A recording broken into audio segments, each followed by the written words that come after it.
Bom, boa tarde. Eu não quero ser protocolar, mas eu gostaria de fazer uma pequena reflexão antes de começar. Tem um dos maiores críticos literários do século XX, Léo Spitzer.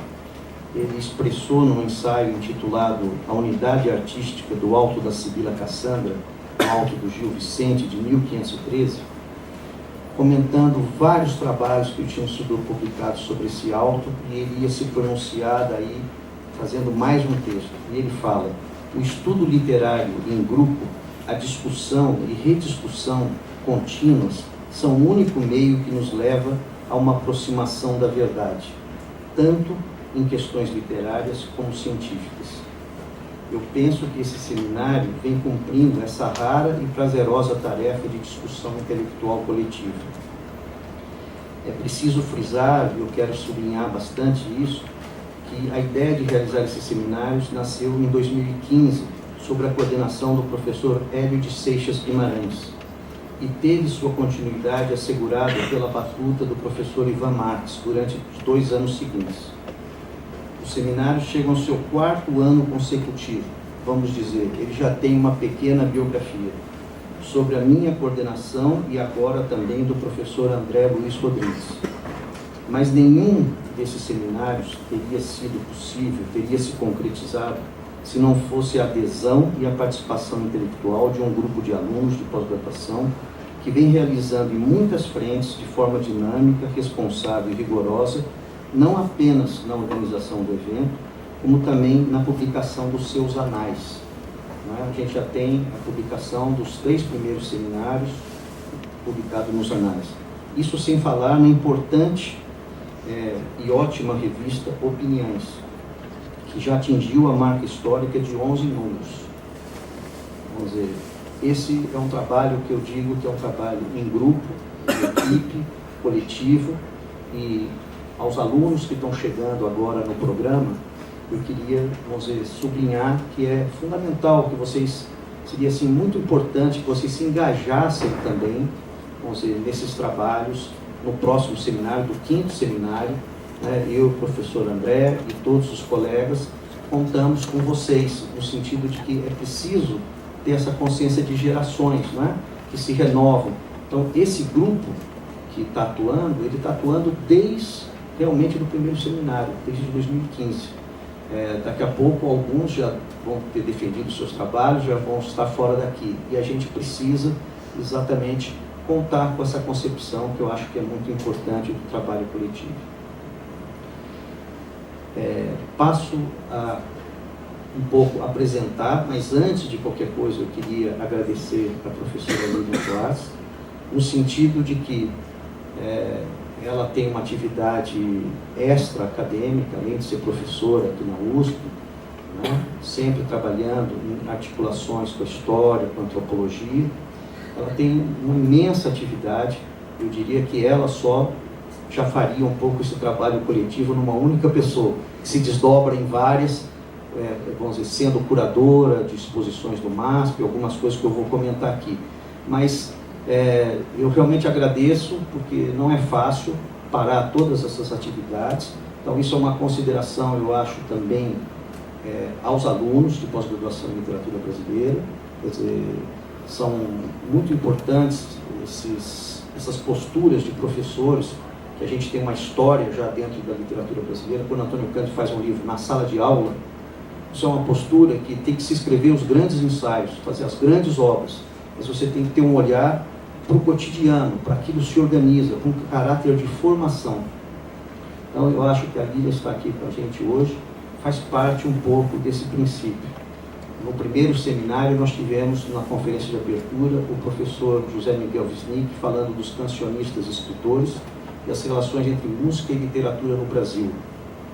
No segundo, nós tivemos o João Adolfo Hansen falando das letras coloniais do século XVI, XVII e XVIII. No terceiro seminário, a conferência de abertura foi feita pelo escritor Milton Ratum, com o título Itinerários de um Leitor e de um Escritor. Vocês vejam que a gente está procurando variar bastante, não é?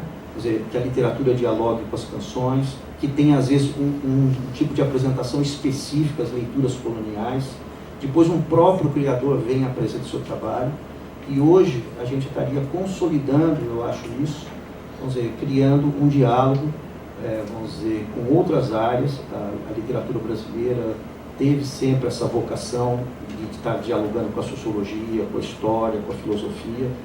Então, eu penso que o título hoje, a biografia como gênero e como problema, Lima Barreto e sua literatura em trânsito, é mais um desses diálogos, não é, que a gente está tentando criar uma ponte, estender a mão a outras áreas no sentido de criar esse diálogo. E talvez agora, fechando, no caso da professora Lina Schwartz, eu queria sublinhar só 3 coisas.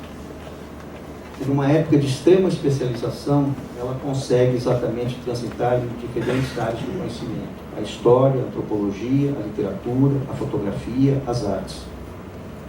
Segundo, o que ela vai falar aqui hoje não é só, no fundo, da última obra, vamos dizer, sobre o Lima Barreto, mas ela já vem fazendo várias biografias. São biografias, eu diria, quase ensaios de interpretação sobre alguns períodos que vão construindo também um olhar. As Barbas do Imperador, de 1998, uma biografia de Dom Pedro II. O Sol do Brasil, de 2008, a vida e obra do pintor francês Nicolas Donet. E Brasil, uma biografia, escrito com a professora Heloísa Stalin, da Universidade Federal de Minas Gerais, que é, curiosamente, até a gente pensar uma história do Brasil que pudesse ser também uma biografia do Brasil. Então, eu queria, vamos dizer, mais uma vez agradecer e passar a palavra para a Lilian, que fez um tento, o ano passado, realmente, de colocar o Lima Barreto no centro dos debates.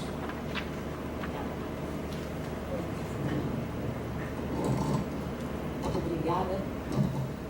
Não sei se vou conseguir falar sentada, eu sou um pouco quieta, qualquer coisa eu levanto. Se isso aqui ficar, eu acho que vou até retirar. Mais fácil. Bom, acho que está funcionando isso. Então, muito obrigada. Eu queria agradecer muitíssimo o convite dos alunos. Como disse o Augusto, eu tenho um especial apreço por esse tipo de convite. Eu acho que é nessa hora que a gente conversa, e pensa no futuro, e produz o futuro, cria o futuro.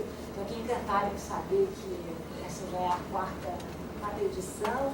Eu vou agradecer o Eduardo, não vou me atrever a agradecer a comissão inteira, porque eu já vi que é imensa. Mas, enfim, agradecendo o Eduardo, quero agradecer a todos. E queria agradecer ao Departamento de Literatura. Não estou jogando o repertório para fora, porque um dos problemas de a gente habitar na fronteira, como diz o historiador Robert Barton, que muitas vezes a fronteira ela é local de litígio, né? Enfim, então eu já estou acostumada que quando eu estou com os historiadores, eles falam, não, tudo bem, ela pensa assim porque ela é antropóloga.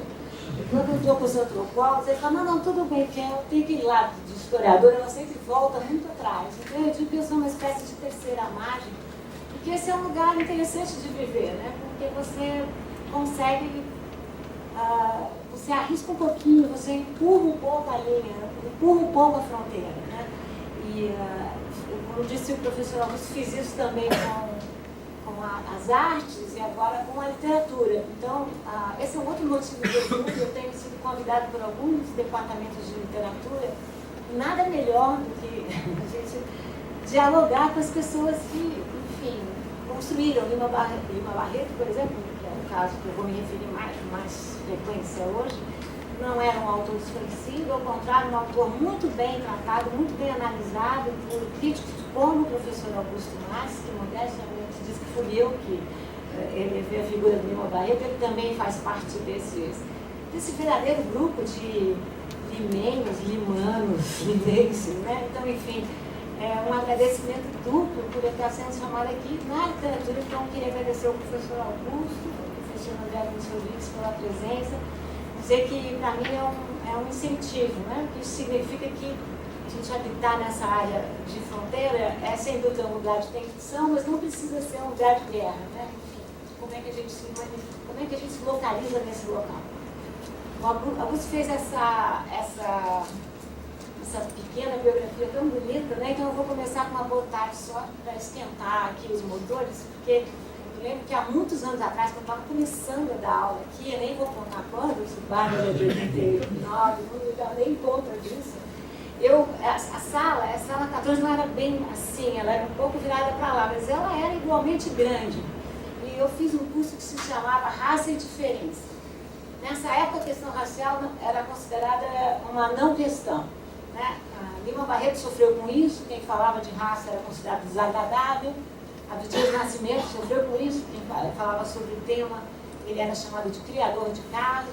E as pessoas aqui nessa faculdade que falavam da questão racial eram também tomadas como pessoas, no mínimo, intriguentas, né?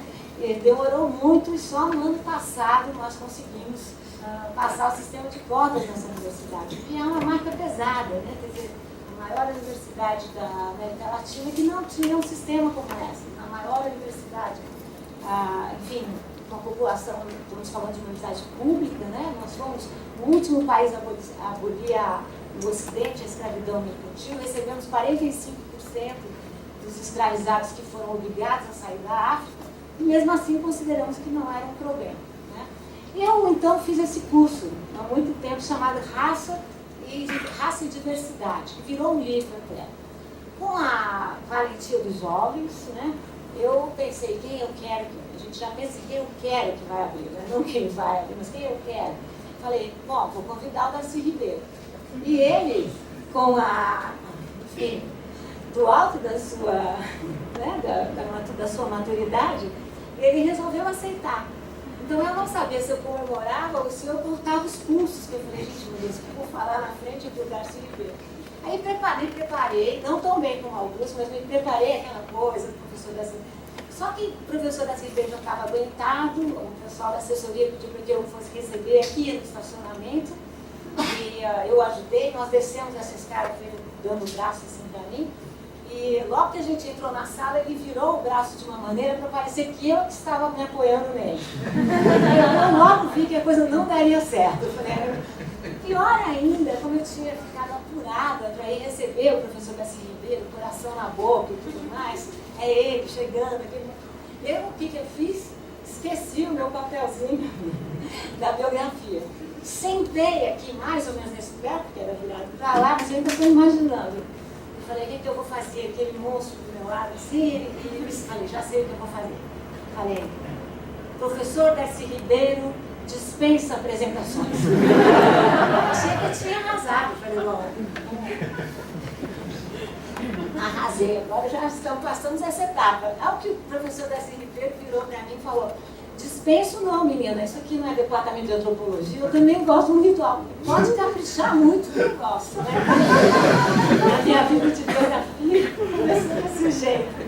Passei então a levar a sério as biografias. Isso que Augusto falou com tanta generosidade é verdade. Eu persigo, o verbo melhor, esse tema há muito tempo. As Bárbaras do Imperador foi a minha tese de livre-docência. Eu nem sabia que era isso, livre-docência não obrigatoriamente, vocês que estão entrando, vocês saberão, não obrigatoriamente a gente tem que apresentar um livro, né? Mas eu achei que queria. E escrevi essa biografia que já dialogava muito com as imagens, né? Eu lembro que um dos professores que estava na banca disse que não leria um capítulo porque era um capítulo feito de imagens e que nós, cientistas sociais, não trabalhávamos com imagens. Portanto, que ele considerava que o livro não tinha 19 capítulos, tinha 18, que ele não consideraria aquele. Então já era uma outra questão forte, né? Quando eu fui no dia da defesa, eu lembro que eu tive uma crise do lado do pobre do meu marido, que eu dizia assim, todo mundo conhece Pedro II, eles vão me arrasar. O que eu vou falar de novo de Pedro II? E ele falou, não, mas há uma questão nova. Então, para vocês, como o nosso tema hoje é a biografia como gênero e como problema, eu penso que esse é um gênero, a biografia é um gênero muito, muito forte, tão forte que na historiografia ela se tornou a história evenementielle, né? Uma história mais positivista, uma história dos dados, dos fatos, e sobretudo é um tipo de história cujo grande objetivo era enaltecer, né? Ou seja, só se fazia uma biografia para engrandecer o seu biografar, senão não se fazia.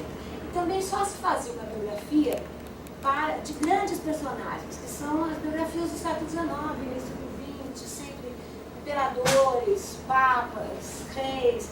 Não, eu fui atrás, vocês podem me dizer, você não mudou nada, você fez o Pedro II, mas também fiz outras, vamos lá. Mas a ideia era pensar, a partir de uma série de autores que me informavam muito, me informam muito, a biografia como problema. Em que sentido? Que não importa tanto o objeto que você toma. Isso vale para as teses que vocês farão em geral. Importa muito mais a questão que vocês fazem para esse objeto. Ou seja, não existe um objeto em si. Existe um objeto a partir da pergunta que você faz a ele. Caso de Lima Barreto. Lima Barreto teve uma belíssima, uma importantíssima biografia escrita em 1952 por Francisco de Assis Barbosa. Se vocês pegarem essa biografia, é uma biografia impressionante antes da hemeroteca da Biblioteca Nacional, antes do nosso grande irmão Google, né, que às vezes ajuda, às vezes atrapalha. Ele levantou dados inacreditáveis, dados do casamento dos pais, dados sobre o ano que Lima Barreto quando Lima Barreto falha na prova de cálculo. Ou seja, era uma biografia daquele tipo de livro que você joga e fica em pé. Né? Só que Francisco de Assis Barbosa tinha os seus problemas na década de 50, as suas questões. O que ele fez de sensacional, além de fazer essa biografia, que é ainda hoje um modelo. Eu não acredito que o Augusto foi um grande leitor de alguns capítulos e tudo. Eu não acho que a gente faz um livro para superar outro. A gente faz um livro para dialogar com os outros, às vezes em tensão, mas em diálogo. Então, o que fez Francisco de Assis Barbosa? Ele trouxe Lima Barreto como personagem para a nossa cena literária. Não é verdade, Augusto? Ou seja, sem Francisco de Assis Barbosa, acho que Lima Barreto não teria esse lugar que tem e que ainda acho que é um lugar que, enfim, muito aquém do cenário, da constelação em que ele deve ser colocado.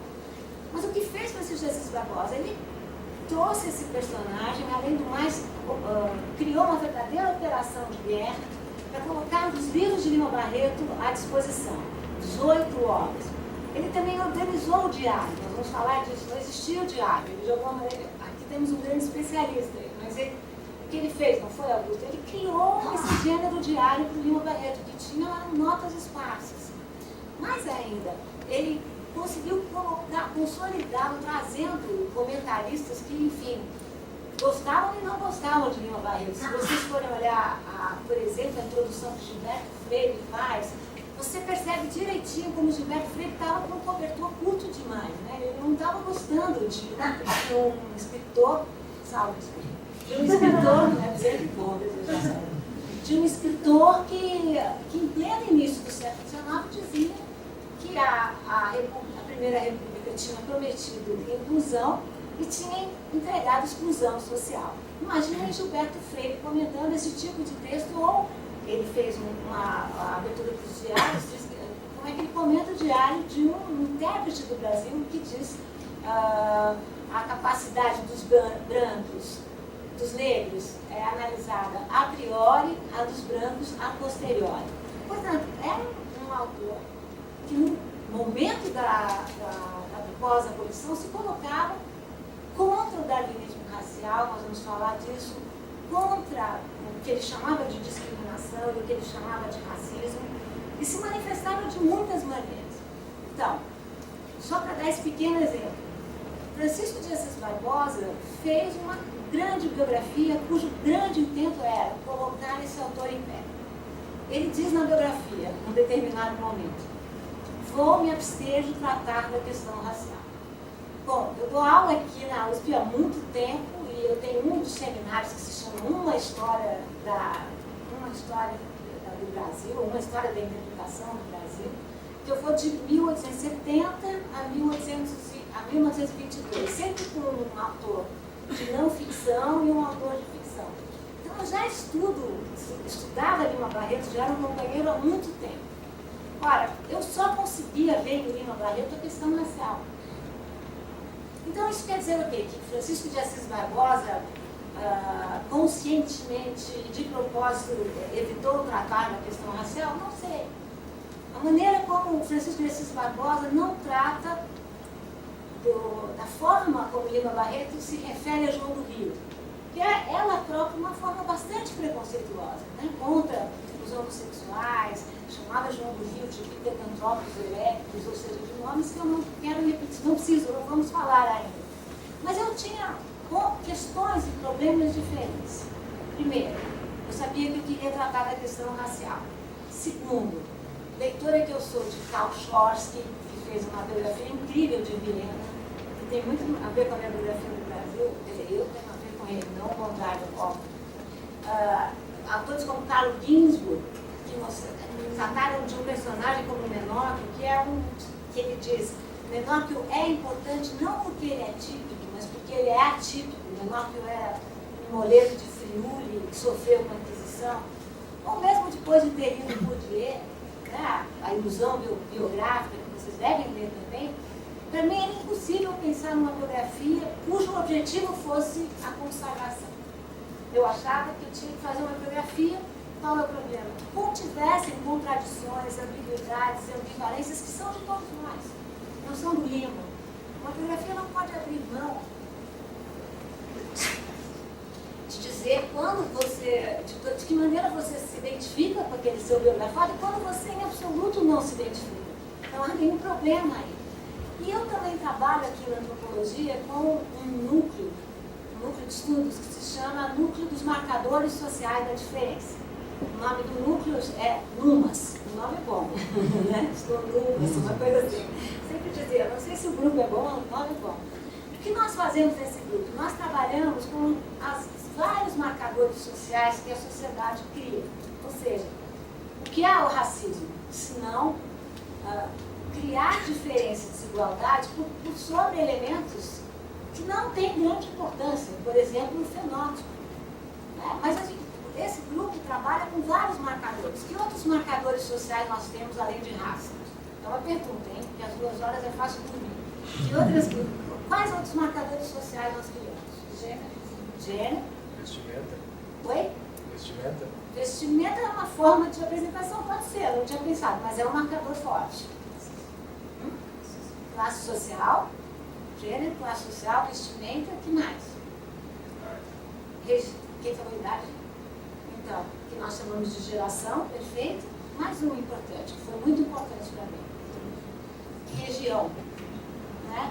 Ou seja, nós trabalhamos com alguns marcadores, mas sobretudo gênero, classe social, raça, ou etnia, geração e região. E a nossa questão não é tanto entender só gênero, ou só raça, mas é entender a intersecção. O que acontece na intersecção desses lugares? Então, um pouco dessa ideia de literatura em trânsito, que vocês verão, é de uma interpretação minha do caminho que Lima Barreto fazia entre o subúrbio e o centro, entre o centro e o subúrbio. Como ele era uma pessoa constantemente deslocada. Também comecei a perceber que eu gostava de biografias que traziam problemas. Eu analisei Pedro II a partir do marketing político que ele fazia.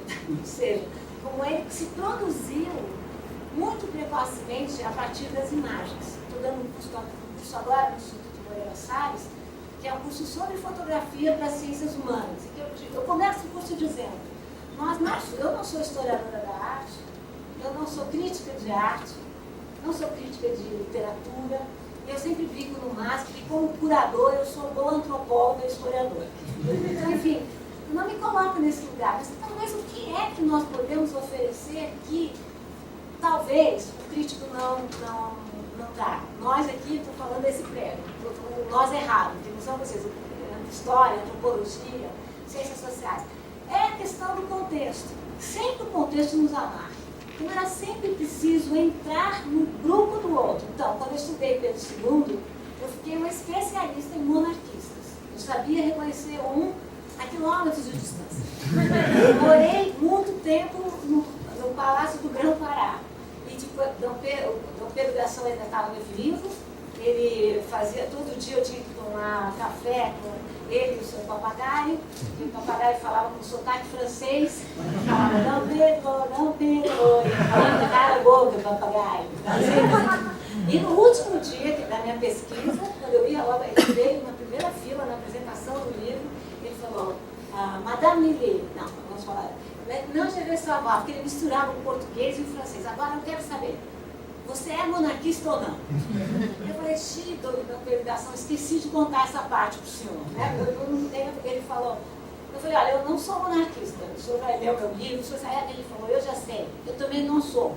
Ele falou, não, porque tem muito idiota que está perdendo a cabeça por causa dos presidentes, era a época do Collor de Mello, Collor, ele falou, veja o Collor de Mello. Então, enfim, não é que eu virei uma monarquista, mas eu tive que pensar um pouco com os aparelhos de enaltecimento desse grupo. Isso faz parte, você tem que entrar nesse mundo.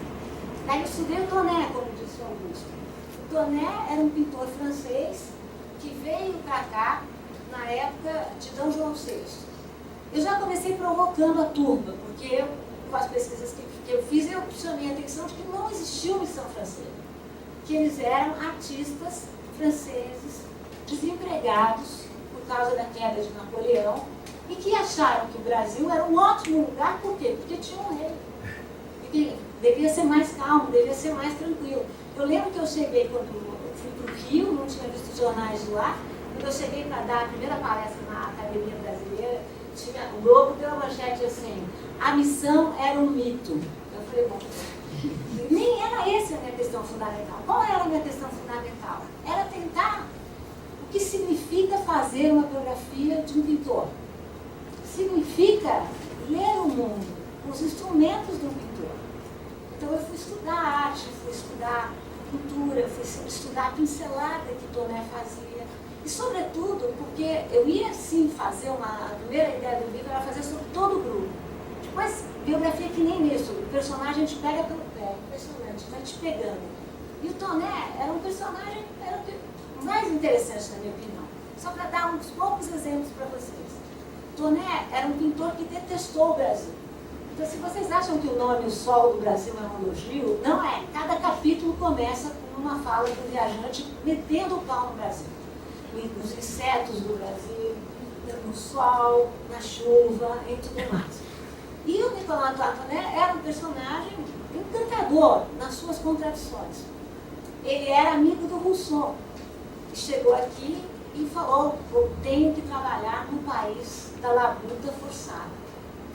No entanto, o próprio Toné, eu fui descobrindo, teve 2 escravizados. E pintou ele ao lado dos escravizados. Então eu fiz toda uma tentativa de ler o Toné a partir da questão da escravidão. Mas também para questões que significam um personagem que detesta o país em que você vive. Ele dizia, o azul do céu do Brasil é tão forte, como o dia de hoje, que me parece, ele diz, me parece artificial. Outra pergunta dele, ele achava que existiam muitos verdes nas florestas do Brasil e que não eram necessárias e não cabiam na palheta dele. Por fim, ele dizia que o sol do Brasil insistia em se mover, que era impossível pintar com aquele sol, que fazia com que ele acordasse muito cedo de manhã. Então, enfim, vejam que eu tento pegar os personagens.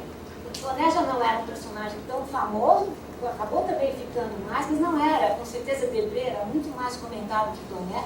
A pergunta que sempre me faziam era por que não Debré, por que Toné? Era um personagem altamente contraditório, quanto mais contraditório, mais me interessava. Depois eu tive com a Heloísa Starling, já fazia pesquisa do Lima, como sabe, tive essa encomenda de fazer Brasil uma biografia. Não era para que eu fizesse, eu sempre falo, isso não é jogação de humildade fora. A companhia tinha a Companhia das Letras tinha um projeto, me perguntaram, junto com a Penguin, da Inglaterra, perguntaram quem devia fazer, eu não direi. Foi para uma pessoa que fez um projeto, desistiu. Foi para outra pessoa, fez um projeto, desistiu. E estava chegando outubro, que eu e o Augusto sabemos, o famoso mês da Feira de Frankfurt.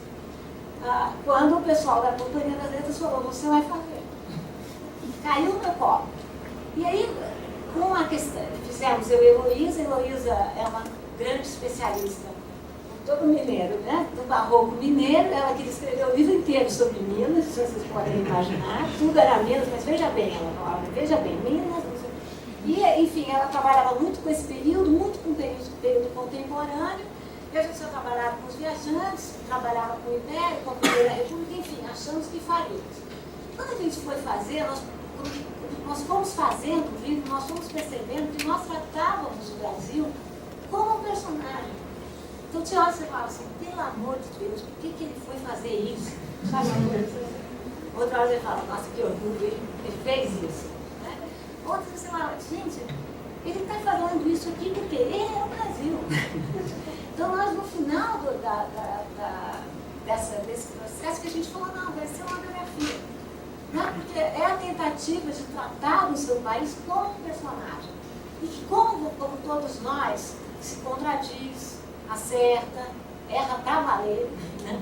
Enfim, temos errado muito no momento presente, né? E, enfim, é um pouco isso que a gente tentou falar nesse livro. E aí eu estava quase que grávida dos livros. Vocês vão se, tenho certeza, vão perseverar na carreira, vocês sabem que a gente às vezes fica, não é, professor? Às vezes a gente fica grávida de um livro. Você fala, eu tenho que fazer esse livro. Eu montei o livro do Lima Barreto, eu acho que foram em 4 meses, totalmente sem condições, né? Um livro cheio de furos, mas eu queria testar de novo, como o Dom Pedro, se tinha algo de novo para falar. Eu me comprometi que se não tivesse nada de novo para falar em relação, não só ao Francisco de Assis Barbosa, mas intérpretes como Augusto, como Nicolau Sevchenko, como a Beatriz Rezende, como Felipe Botelho, que está publicando gente coisas sensacionais, enfim, vários críticos que eu me perdi aqui falando, era melhor eu não fazer essa biografia. E aí eu apostei na minha expertise do Numas, por isso que eu citei o Numas, e também parti do suposto que cada biógrafo pergunta para o seu biografado questões do seu momento. Então eu não tinha nada que cobrar ao Francisco de Assis Barbosa, porque eu penso que a nossa geração aqui foi uma geração que lutou pelos direitos civis, pelos direitos da universalidade na diferença, pelo direito da diferença na universalidade. Que eu queria perguntar ao Lima Barreto sobre raça, claro, mas sobre gênero, sobre classe, sobre região e, sobretudo, sobre classe social e, sobretudo, misturar, interseccionar essas questões. Então, por que eu comecei a falar de biografia como gênero e como problema? Porque é um gênero, é uma forma de escrita, eu tentei ser um pouco, assim, fazer pequenos ruídos, porque se vocês forem ler, tem vários capítulos, como eu fiz no Barbas do Imperador, vários capítulos que não seguem a diacronia estrita. Eu paro o livro para falar dos subúrbios do Lima Barreto, eu paro o livro para falar das cores do Lima Barreto, e assim falar da literatura e da limana, paro o livro para falar de jornalismo. Então há vários momentos que eu interrompo, porque a biografia mais tradicional é feita dessa forma diacrônica, né? Como se a vida da gente fosse uma avenida, né? Sem farol, sem bifurcação. Então a ideia de interromper é um pouco isso. E o final do livro, a gente vai falar, para eu não perder aqui a surpresa aqui da história. Você acha que a gente já para um pouco? Acho que eu posso virar. Não sei se é Marina. Acho que eu vi. Se eu errar, você já. Será que a gente apaga um pouquinho? Por causa que às vezes a qualidade das fotos não é tão boa. Isso já ajuda, não ajuda, pessoal? Não vale dormir. Não vale dormir. Está melhor assim? Então vamos. Bom, então, eu costumo dizer que a história do Lima Barreto, ela de alguma maneira se confunde, né? Que ela se confunde com a própria história do Lima Barreto, que acabou virando seus personagens. Ele é Isaías Caminha, ele é Gonçalo de Sá, ele é Clara dos Anjos, ele é Policarpo Quaresma, mas também se confunde com uma certa história do Brasil. Uma certa história do Brasil que na história de uma quinta disciplina nós chamamos de período da pós-abolição, pós-emancipação. Um período muito crítico na história brasileira, um período cheio de golpes de Estado, um período de muita frustração, em que a palavra liberdade foi elevada como a grande palavra do contexto, mas que, enfim, ela não mostrou exatamente, pelo menos nesse primeiro momento, ao que ela veio.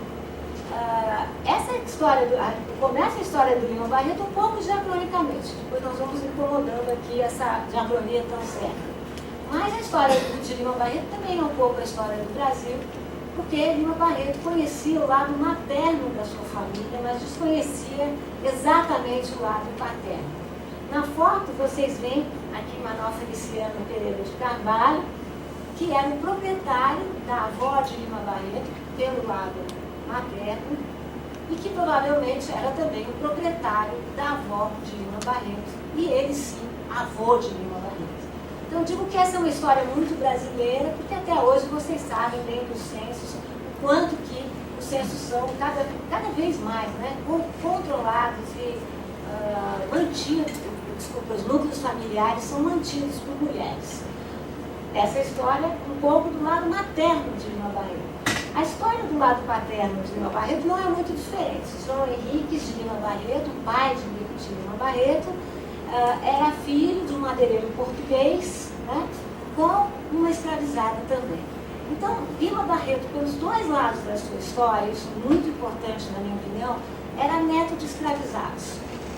A gente tem que ver Lima Barreto não ao mesmo tempo, não sincronicamente, é preciso ler diacronicamente, mas o fato de ser neto de escravizados pelos dois lados cravou profundamente não só a biografia de Lima Barreto, mas a literatura de Lima Barreto, a literatura que Lima Barreto disse que faria. Os pais de Lima Barreto contam uma história bastante importante, uma história de famílias negras que durante o Império conseguiram usar as franjas do sistema e ascender. Eu não estou com isso querendo dizer que o Império facilitou a vida dos escravizados. Ao contrário, eu comecei essa palestra dizendo que o Brasil foi o último país a abolir a escravidão. No entanto, uma série de famílias negras conseguiram driblar essa armadura pesada e ascender socialmente, sobretudo educacionalmente. Por isso que eu acredito tanto em cotas. A família dos Barretos acreditava que a verdadeira emancipação vinha da educação e não só do corpo frio da lei. João Henrique se forma tipógrafo. Eu acho que é muito simbólico o fato de ele ser tipógrafo, né? Era uma classe importante de trabalhadores, uma classe que lidava com letras, né? Lidava com palavras, lidava com a escrita. E João Henrique sempre foi muito orgulhoso da sua capacidade de lidar com a escrita. João Henrique publica em 1888 o Manual do Tipógrafo, que é o primeiro livro, na verdade ele traduz, né, o Manual do Tipógrafo, é o primeiro manual que o Brasil contou para a produção dos tipos, dos chamados tipos móveis, né?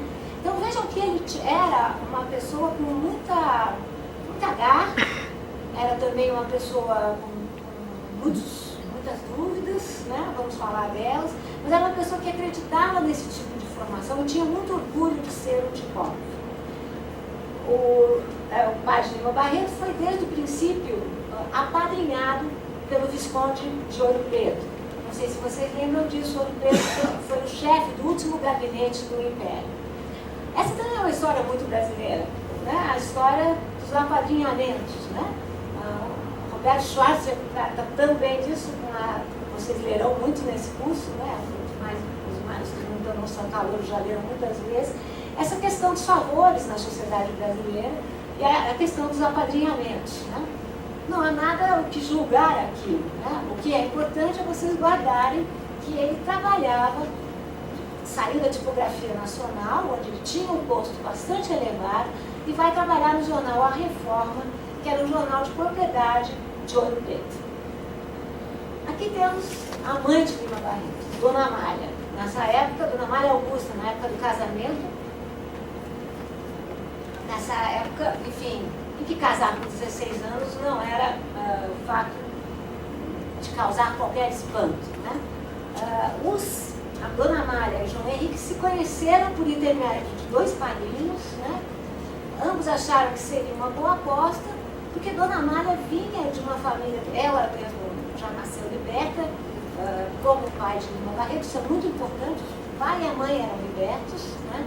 Isso faz muita diferença nesse contexto, pessoal, a gente pode falar mais sobre isso. Dona Amália se educou para ser uma mestre-escola, né?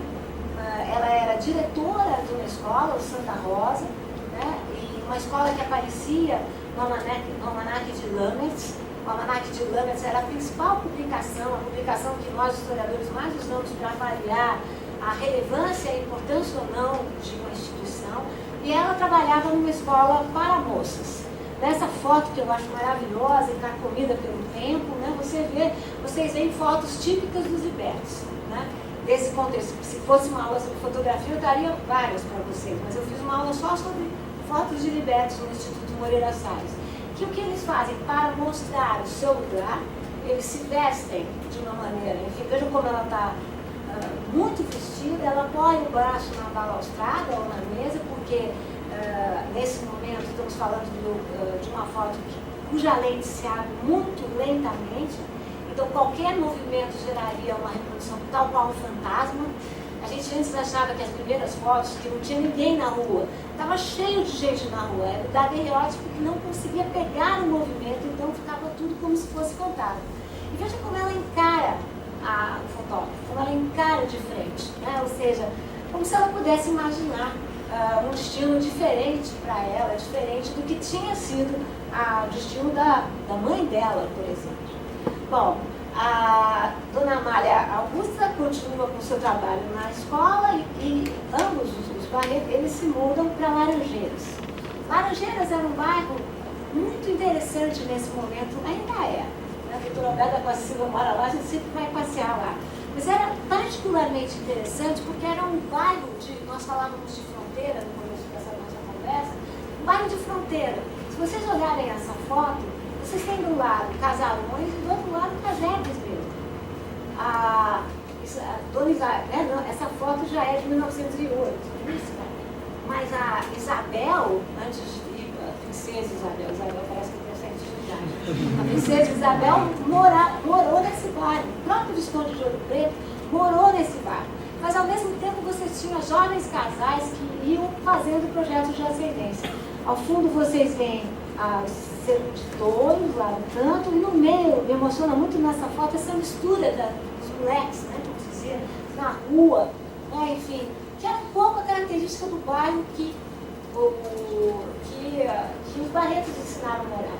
O Santa Rosa ficava do lado do Colégio Abílio, lembram quem estudou no Abílio? Que era, do Ateneu, né? Que era um colégio de elite. Então vocês vejam como nesse momento parecia, não foi o que aconteceu, mas parecia que a ideia de liberdade seria de fato uma realidade. Parecia, né? Dona Amália Augusta vai ter um filho atrás do outro. O primeiro filho que se chama Nicomedes, né? O primeiro filho que não, como se dizia na linguagem da época, não vinga, viveu só 8 dias, mas teve consequências graves para Dona Maria Amália, que contraiu uma paralisia nas pernas. Logo depois, em 13 de maio de 1888, nasce Lima Barreto, 7 anos antes da abolição da escravidão. Claro que ninguém podia adivinhar, mas Lima Barreto, como diz Machado de Assis, as coisas só são previsíveis quando... Não, Machado não, Conselheiro Aires, tem que tomar cuidado. As coisas só são previsíveis quando já aconteceram, certo? Mas Lima Barreto tomaria essa data de 13 de maio, 7 anos antes, tá certo? Como uma espécie de presságio. Ele era menino, tinha 7 anos, e há uma coluna que Lima Barreto escreve muitas vezes, e eu chamo esse tipo de, não uma coluna crônica, eu chamo desse tipo de crônica também de uma crônica em trânsito, porque durante muito tempo a crítica disse que Lima Barreto era entregado os textos cheio de gatos, sem corrigir, mas cada vez mais, vocês podem descobrir mais ainda, nós vamos encontrando versões das versões do texto. Isso acontece muitas vezes, e acontece muito com esse texto que se chama 13 de Maio, Liberdade. Não vou ler muito, mas eu acho que vou ler uma parte aqui para vocês. A primeira vez que Lima Barreto escreveu esse texto, ele ainda era menino. E ele conta um momento em que a professora Teresa Pimentel do Amaral chegou na classe e disse que não haviam mais escravos no Brasil. E ele diz nesse primeiro texto, eu, com aquela idade que eu tinha, né, ele diz aqui, com aquele feitio mental de criança, só uma palavra me ficou, livre, livre. E ele diz então, escreve então: corri rapidamente para casa e transmiti para o meu pai o que eu entendia. Falei a ele: a partir desse dia, o senhor não me coloca mais de castigo. Era um pouco a compreensão daquela idade. Anos depois, Lima Barreto escreveria outros textos. Ele começa sempre igual, né, dizendo: era bom saber que a alegria que trouxe a cidade à lei da abolição de 88 foi geral pelo país. Mas o final é totalmente diferente. Esse texto foi escrito já no final da vida, essa quarta versão do mesmo texto, desculpem, e ele diz o seguinte: mas como estamos ainda longe disso, como ainda nos enleiamos nas teias dos preceitos, das regras e das leis. São boas essas recordações, elas têm um perfume de saudade e fazem com que sintamos a eternidade do tempo. O tempo inflexível, o tempo que, como o moço é irmão da morte, vai matando aspirações, tirando perempções, trazendo desalento, e só nos deixa na alma essa saudade do passado, às vezes composto de fúteis acontecimentos, mas que é sempre bom tentar relembrar. Vejam que é um outro Lima Barreto, no mesmo texto.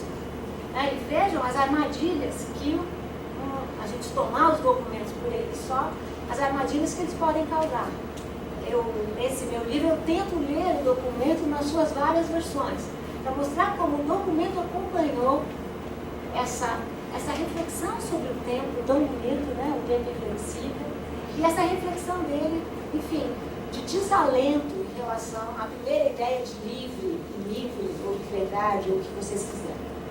Dona Amália teria um filho após o outro, né? Depois viria a irmã de Lima Barreto, que seria a mais amiga dele, né? Nós vamos falar bastante dela, porque ela vai ajudar a organizar o diário junto com Francisco de Assis Barbosa, a Evangelina, viriam Eliezer, viriam Carlindo, que fazem muito parte dos diários de Lima Barreto e de forma muitas vezes muito tensa, muito conflituosa. Né?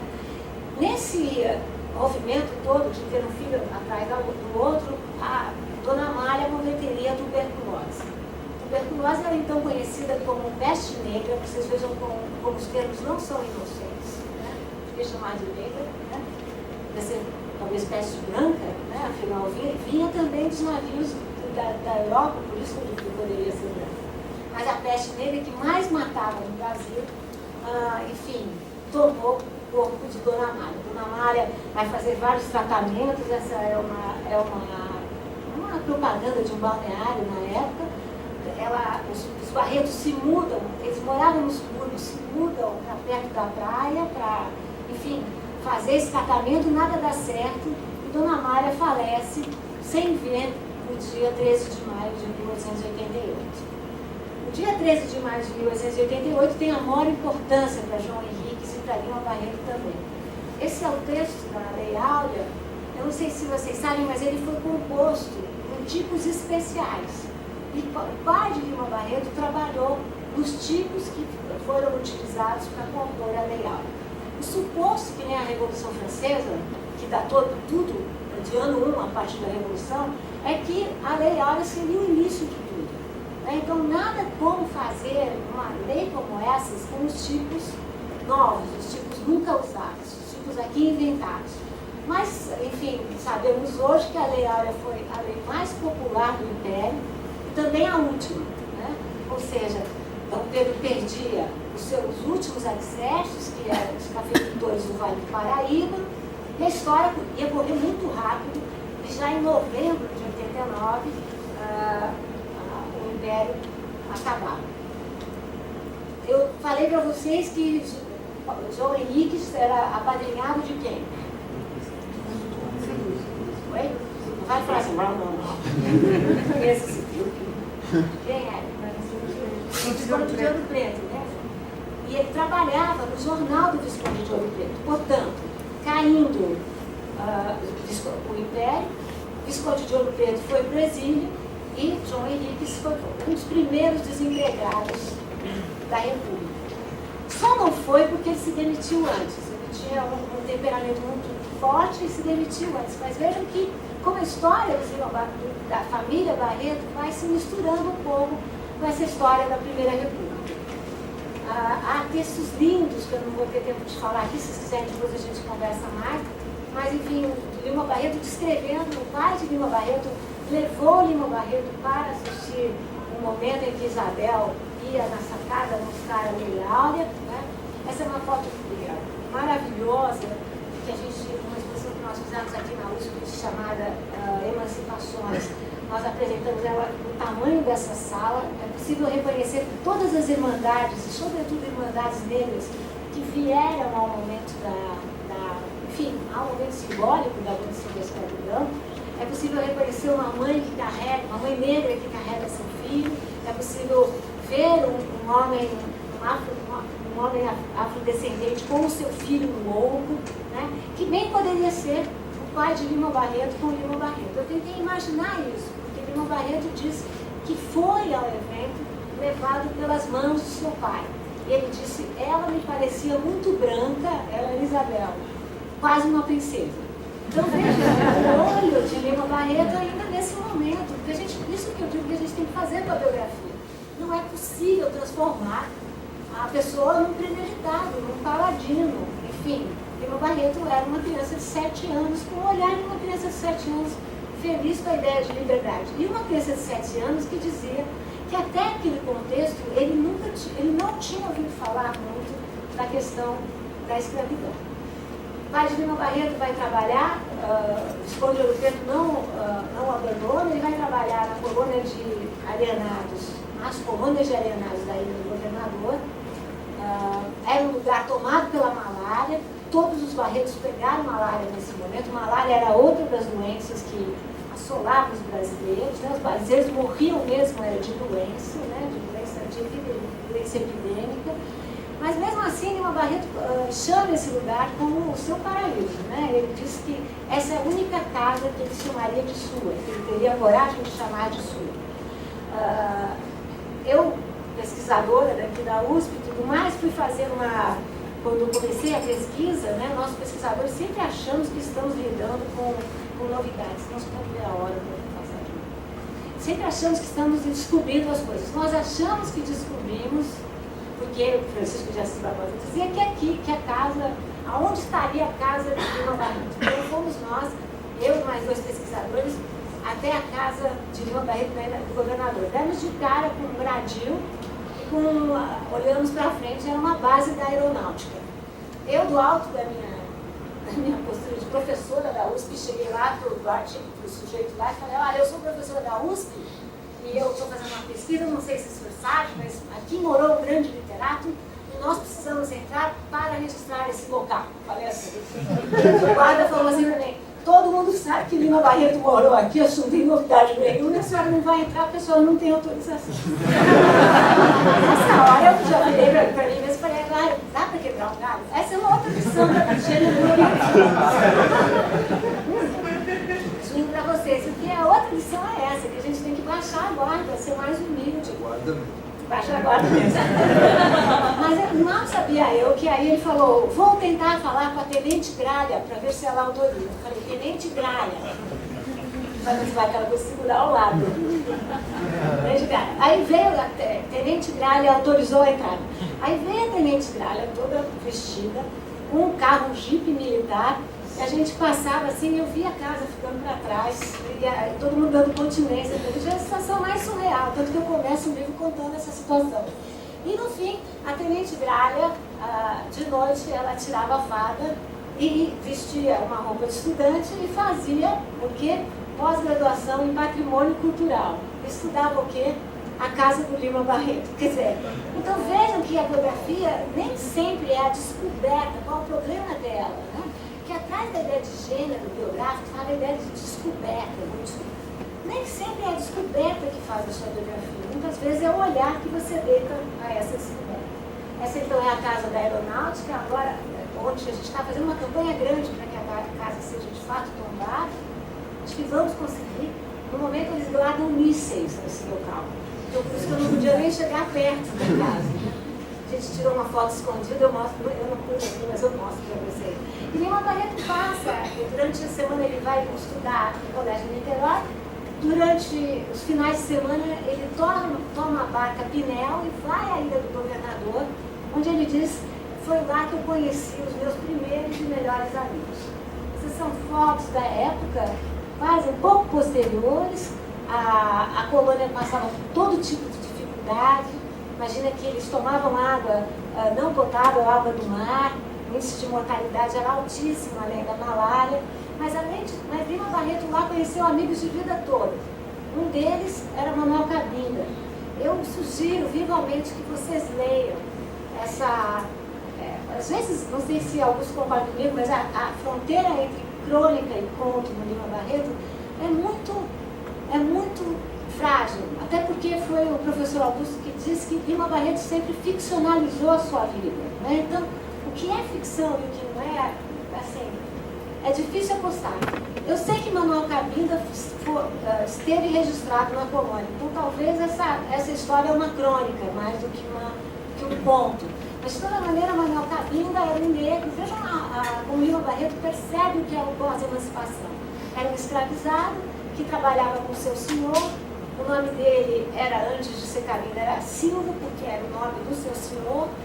E ele vendia fruta, plantava e vendia verduras na feira, conseguiu um pequeno pecúlio, conseguiu alforria, mesmo assim continuou trabalhando com seu senhor, diz lá Lima Barreto, como faziam a maioria dos escravizados, dos ex-escravizados no Brasil, e conseguiu comprar. Quando comprou a sua alforria, apaixonou-se por uma rapariga, comprou também a liberdade dela. No entanto, essa rapariga deixou Manuel Cabinda, e foi quando Manuel Cabinda, diz Lima Barreto, ficou meio apatetado e começou a dizer coisas sem coisa no meio da rua. Foi internado. Quando Lima Barreto o conheceu, ele trabalhava com os porcos. E, diz Lima Barreto, era ele que me mimava. Dava um pedoque, corria comigo, caçava passarinho.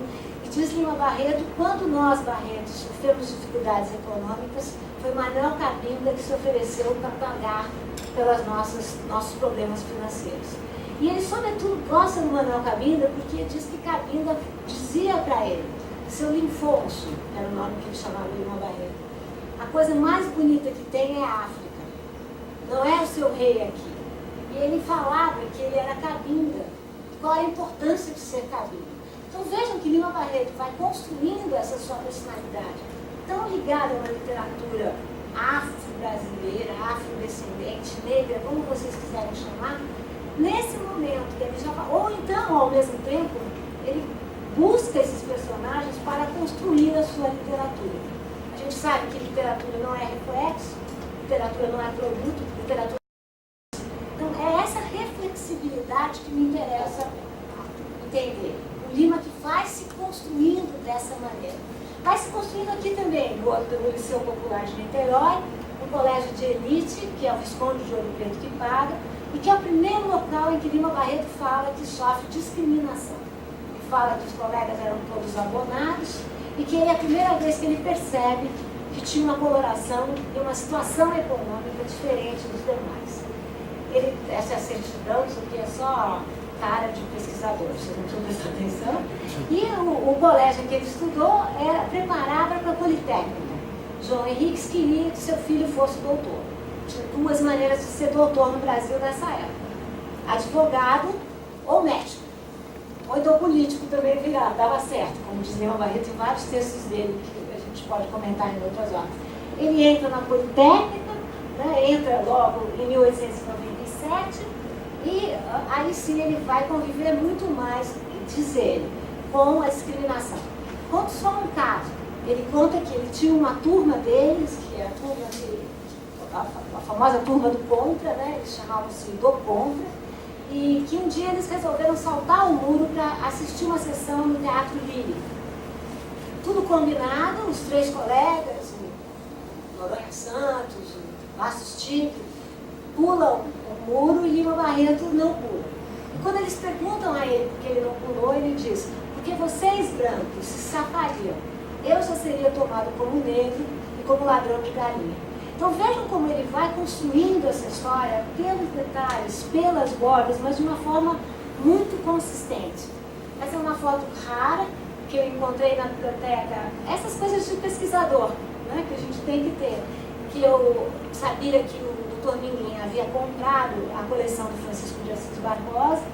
Cheguei para a bibliotecária, a nossa, que é sensacional, que está agora aqui no IEB. Falei, olha, onde está essa coleção? Ela falou, olha, ninguém mexeu nessa coleção, nem o Dr. Minguim. E aí eu comecei a achar uma série de fotos que vocês vão ver aqui. Uma dessas fotos é a foto da turma do Lima Barreto. Lima Barreto não, vou passar aqui, é esse aqui que vocês vão reconhecer. Aqui é à direita, logo à direita, vocês têm 1, 2, 3, 4, 5, no meio. Estão vendo? Não estão vendo, vou lá. Nada disso aqui.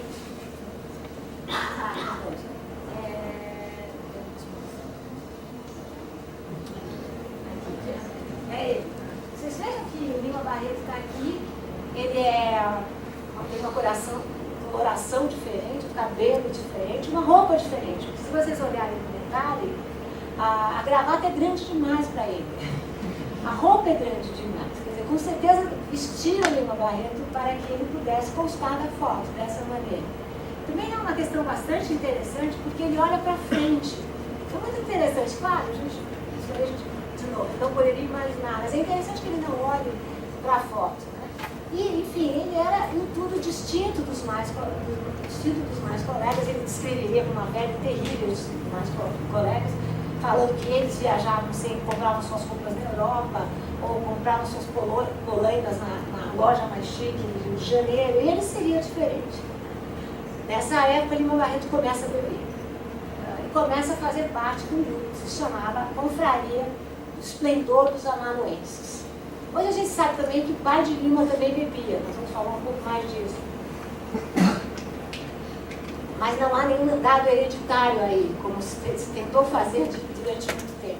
Era um grupo boêmio, no sentido de fazer um outro tipo de literatura e de se opor muito mais à forma institucional da Academia Brasileira de Artes do que exatamente alguns de seus escritores, por exemplo, Machado de Assis. Augusto sabe, todo mundo que estuda Lima Barreto sempre vem alguém para você e pergunta assim, então você é contra Machado, né?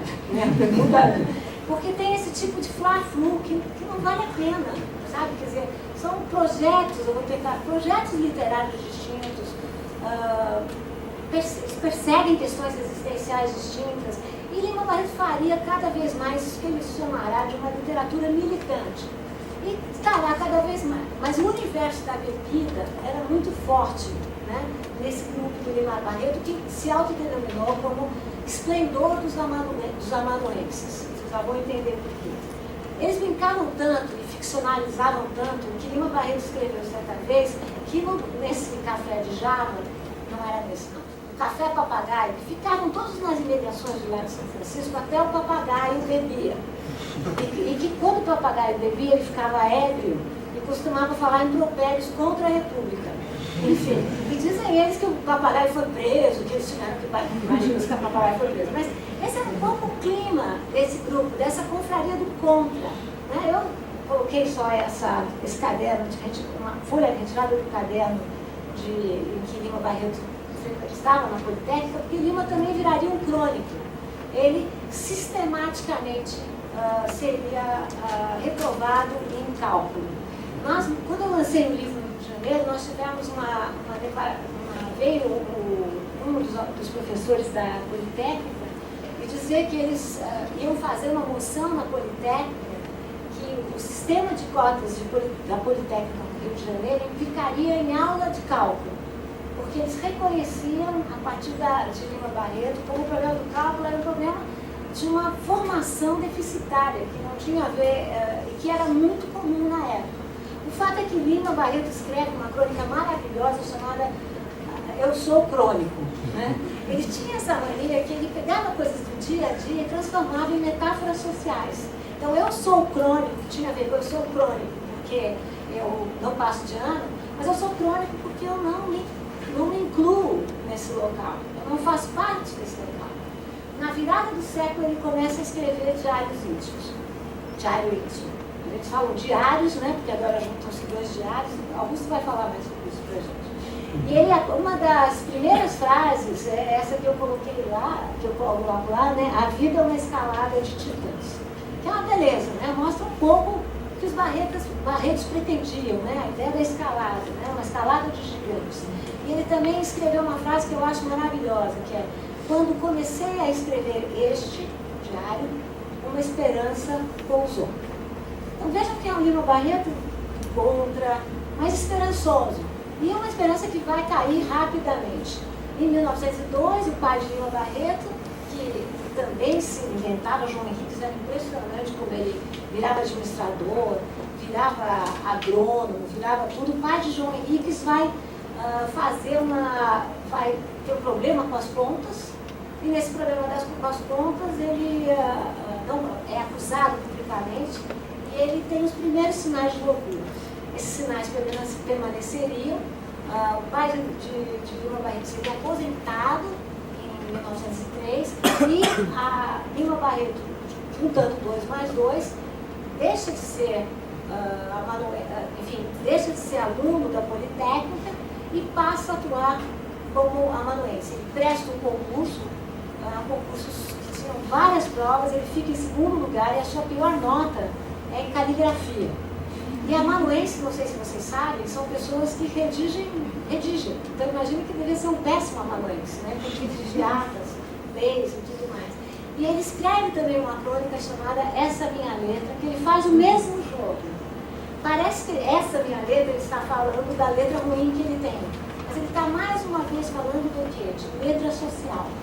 Então, Lima Barreto entra no funcionalismo público, detestava o funcionalismo público, escrevia as suas crônicas, contos e os romances também no verso da Secretaria da Guerra. Vocês vejam como ele usava o tempo dele. Enfim, e nessa época ele começa a viajar muito, né? Viaja sempre de Todos os Santos, que era o bairro que ele morava, né? De Todos os Santos para a capital, do centro e do centro para Todos os Santos. Essa é a noção que eu tenho de uma literatura em trânsito, porque ele vai compondo seus personagens nesse trânsito, nesse ir e vir. Ele anota as moçoidas, anota os granfinos de Copacabana, que ele detestava, anota toda a fauna e flora, as arquiteturas, o arruamento.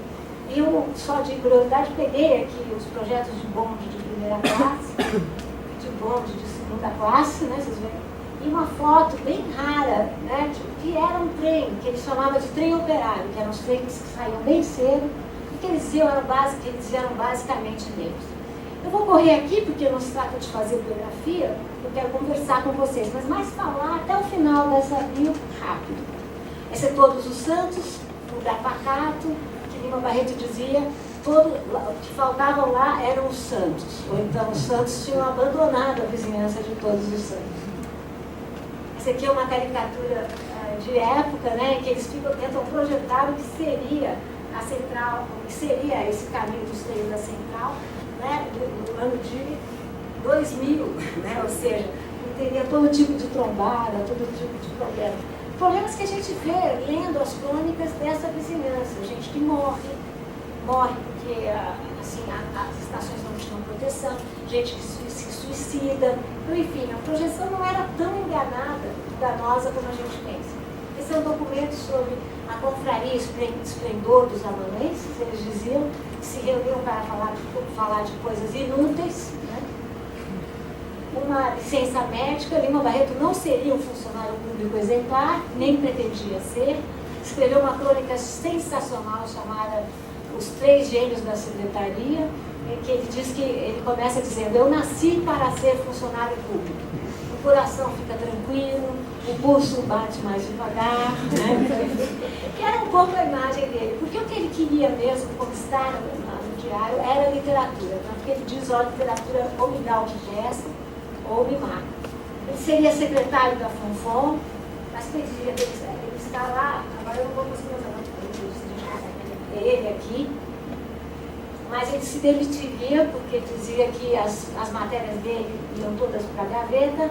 No mesmo ano ele cria a Floreal, uma revista que pretendia, do grupo do Lima Barreto, ele era o diretor, tinha 70% dos artigos, enfim, ele era a Floreal, né? A Floreal durou 4 valentes números, né? E no último valente No último valente número, ele agradece aos 35 assinantes que tinham seguido a Florial até o final. Mas era muito Lima Barreto, ou seja, ia se construindo como essa pessoa do contra. Tanto que ele tinha, nessa época, 2 livros para publicar, o Recordações do Escrivão Isaías Caminha e o Lousada de Sá. E ele resolve publicar Isaías Caminha, porque ele disse que era esse que ia fazer o barulho. Esse é um livro que critica Isaías Caminha, era filho de um padre com uma escravizada, os dois não se falavam, só se falavam através do menino. Ele diz que Isaías Caminha percebe a sua dor no caminho para o centro, quando ele pede uma média e o dono do bar não entrega. E a segunda parte do livro é uma crítica feroz aos jornalistas. Ele ganha o que nesse momento? Todos os jornais ficariam contra ele. Nessa época também ele vai atuar contra a candidatura do Hermes da Fonseca. Escreve esse folheto chamado Papão. Hermes da Fonseca, vocês sabem, era um militar, queria ser presidente, e ele era da Secretaria da Guerra, ele trabalhava como amanuense na Secretaria da Guerra. Para piorar a situação, ele foi chamado como jurado para julgar um dos generais, o Vanderlei, que tinha, durante, isso que ficou conhecido como, era uma passeata que levou à morte de um estudante, foi montado um julgamento, Lima Barreto foi o escrivão do julgamento, e eles condenaram na primeira instância o general Vanderlei. Lima Barreto escreve no diário, mais ou menos dizendo, eu condenei o Vanderlei. Né? Ele sabia que a condenação do Vanderlei seria a sua condenação como funcionário público. Então, juntando, briga com os jornais, briga com o funcionalismo público do Exército, agora mais uma briga. Ele também publica em contos, nessa época, Numa e a Ninfa. Numa e a Ninfa é uma história sensacional, muito atual. É um casal, né, eles se conheceram no Nordeste, ele é um estudante de medicina, ela filha de um grande proprietário, julgaram que formariam um ótimo casal. Vem do Rio de Janeiro, no Rio de Janeiro Numa vira um grande político, faz grandes discursos, só que ninguém sabia que quem fazia os discursos era a Ninfa. E um dia Numa, num momento de grande espontaneidade, resolve fazer um discurso. Foi um desastre. Ele vai para casa arrasado e Ninfa fala, como você se atreveu a fazer isso? Você não poderia, mas fique tranquilo, que eu vou escrever o seu discurso. Aí ela fala, vai varar a noite de escrever o discurso. Numa vai dormir cansado, preocupado com o discurso do dia seguinte e acorda no meio da noite. E Numa resolve refletir um pouco. Pensa, que boa mulher que eu tenho, que boa esposa eu tenho, vou conversar com ela, vou dar-lhe um agrado. Ele chega perto e ouve barulhos. Chega mais perto, ouve sussurros, que é a imagem da capa. E aí ele descobre que não era a Ninfa que escrevia, mas quem escrevia era o primo da Ninfa, que por sua vez era amante da Ninfa. Nisso, dá-se uma reflexão muito poderosa de Numa, dos nossos políticos também. Numa pensa, devo entrar, não devo entrar?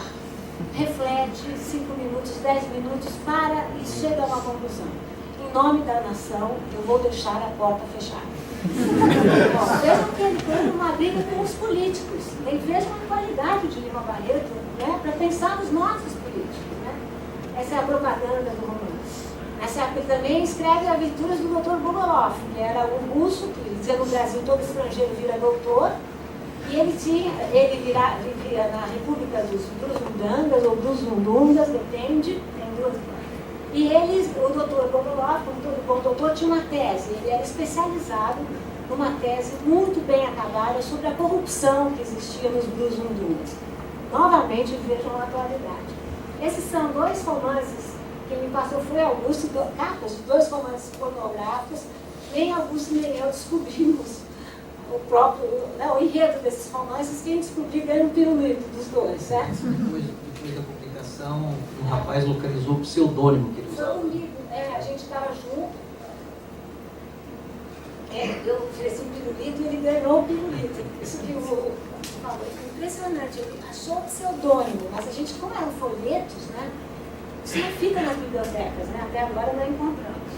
Em 14, Lima é internado. A bebida já ia tomando Lima Barreto, essa vez é o próprio irmão que o era, o Carlinho, e ele, portanto, sabe quem é Lima Barreto. Ele é internado nessa sessão chamada Pandemônio, e o diálogo que ele trava é um dos diálogos mais difíceis de ouvir e de ler.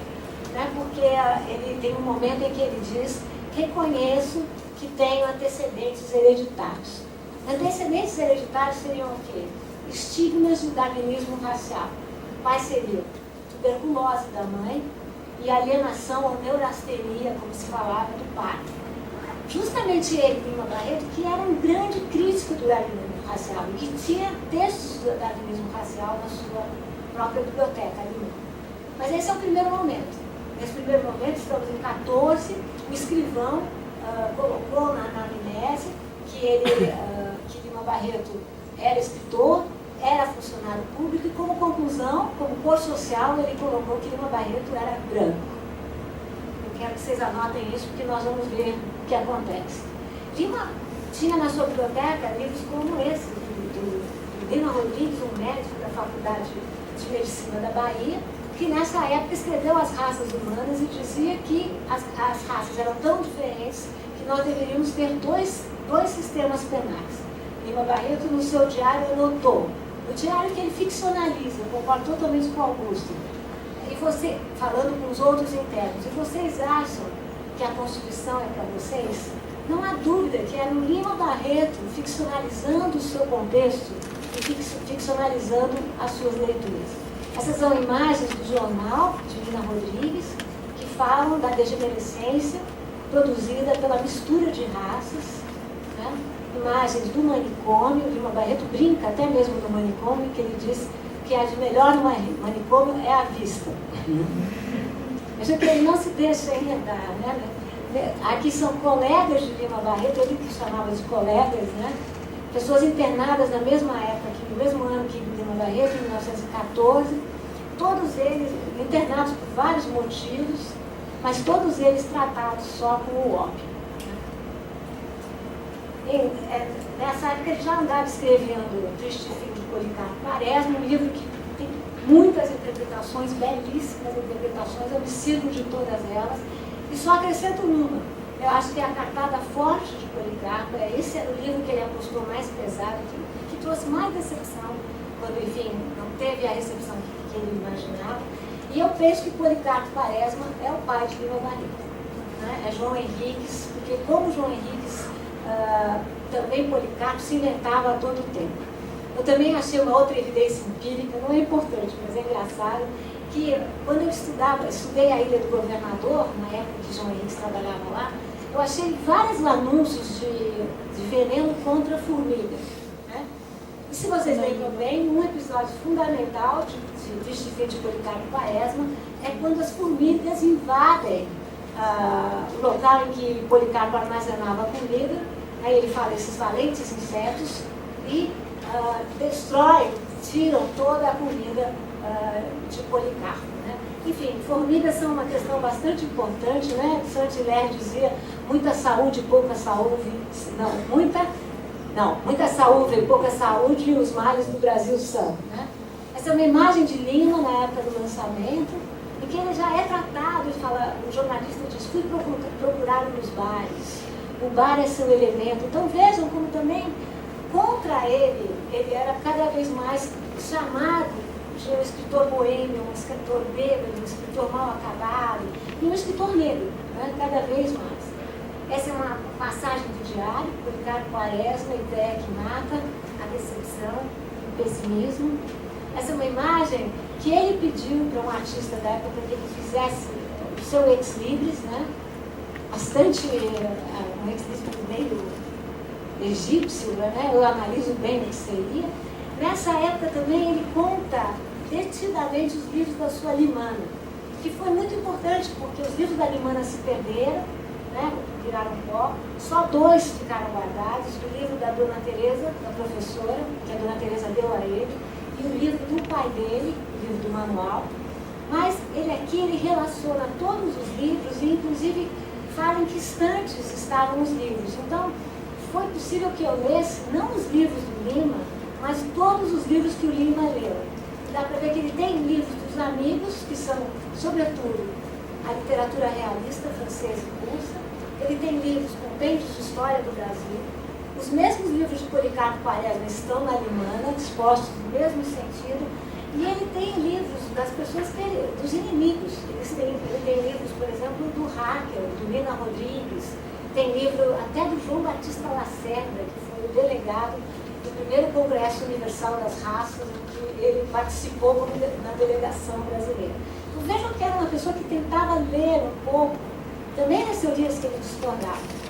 Nesse contexto, temos um outro Lima, uma outra pele, um Lima cada vez mais anarquista, não anarquista de ir na rua, mas anarquista como literatura. Ele era contra o casamento, ele era contra o sistema político, e ele, a revista que ele mais escreveu foi a revista ABC, que era uma revista anarquista.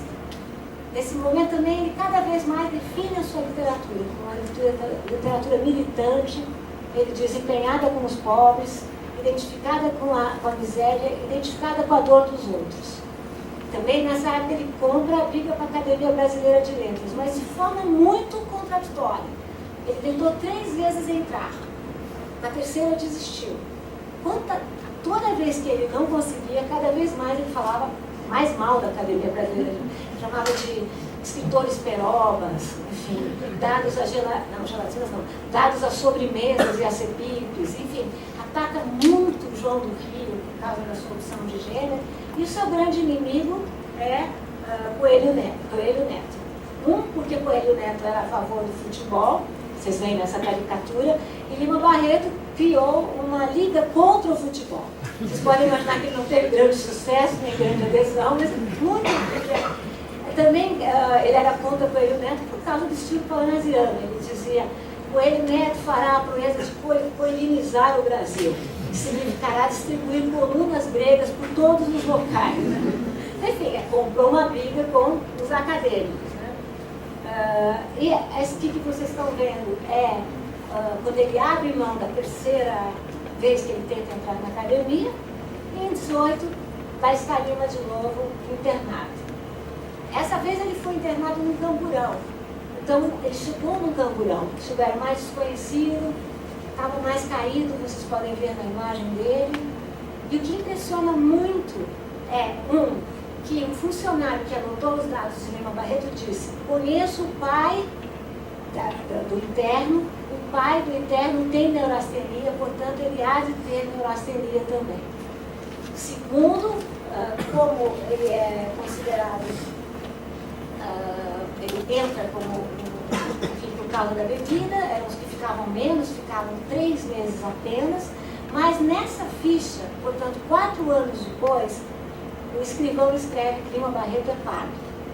Esse, para mim, é um exemplo do uso da cor social no Brasil, que é um uso tremendamente perverso, tremendamente hierarquizado e totalmente repleto de eufemismos. Nessa época, ele já estava, de fato, ele recebe do então diretor, né, papel e lápis, e ele começa a escrever isso que nós conhecemos como Diário do Hospício. Aqui é só um excerto que vocês podem ver como ele começa a escrever ao mesmo tempo o seu diário e o seu romance, que seria, ele dizia, o seu romance mais poderoso, chamado Cemitério dos Vivos.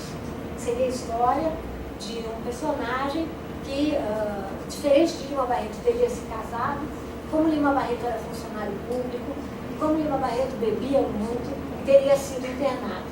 Nesse contexto, a gente sabe, Augusto sabe melhor ainda, que ele rasura o seu nome muitas vezes no diário, e aqui vocês estão vendo um original da ficção do Cemitério dos Vivos, e não sei se vocês conseguem ver, ele rasurou, ele tinha escrito Lima Barreto e colocou Flamínio, que era o primeiro nome que esse personagem tinha.